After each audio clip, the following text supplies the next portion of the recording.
Head coach Blaine McCorkle as Demons prepared to get back out on the road, but staying in Louisiana. So that's, I guess, a positive. What, third straight game in the state of Louisiana? Yep. So down to McNeese this Saturday, but coach, another tough one against a ranked team against Lamar. But it felt like those lessons that we talked about, you wanted to learn from that game against Southeastern. In a lot of ways, we put into place and practice in some areas. Obviously, there's still some that we need to figure out, but growth has been what we talk about a lot, and it seemed like we got some of that in some places last week. Yeah, we did. We made some progress. Obviously, you're never going to be satisfied with a loss, and there's definitely no such thing as moral victories. We're not going to get into that, but we did show some improvement, and that's what we're trying to do. We're trying to get better. If we were 7-1 instead of 1-7, we'd be trying to get better. So that's what we're trying to do. And I think in both sides of the ball, we showed some flashes of improvement, some flashes of things to come. As these young kids continue to grow up. So there was a lot to coach and a lot to learn from off the film.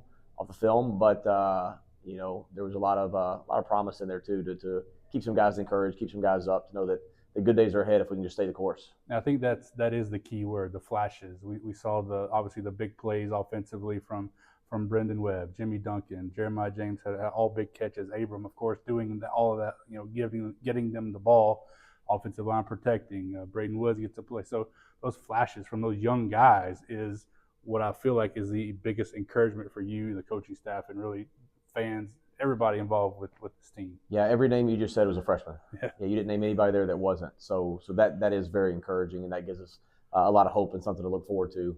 We just wish those guys would grow up a little bit faster, and wish some of the guys around them would as well. But they are. It's a work in progress, and we know that. But those things were encouraging to see.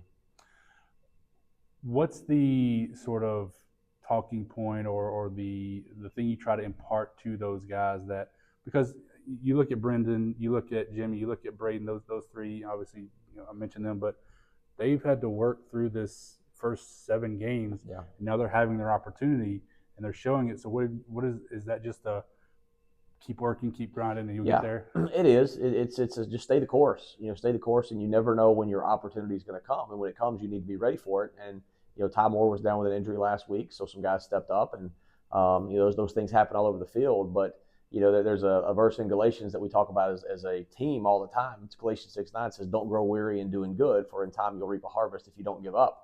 And we talk all the time that sowing and reaping don't happen in the same season.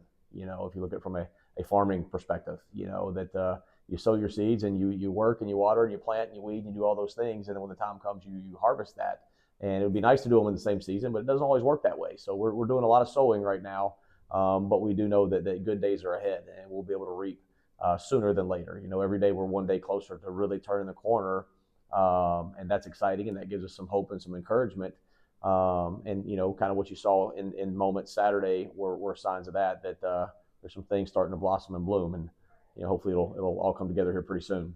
When you see those plays being made by those young guys, or obviously you talk a lot about the offensive line and how they've improved, but when you see those young guys make those plays, how maybe fulfilling or how much pride do you take as a coach or a position coach or whoever it may be, to see that this is what we're working towards, and it's starting to brew a little bit piece by piece every week? Yeah, it's encouraging. It is, and you get excited. You get excited for the kids, because that's what it is. Is you want to see them happy, you want to see them successful, you want to see them making plays. As a team, you want to see them all winning in the locker room, celebrating again like we did after the Alcorn game. So it gives you a lot of encouragement and kind of keeps you driving forward, knowing that there's kind of light at the end of the tunnel. So you get excited for them, though. It's nice to see them fired up, excited to make a play, celebrating their teammates. That's the good stuff. Right. As we move to McNeese, what's the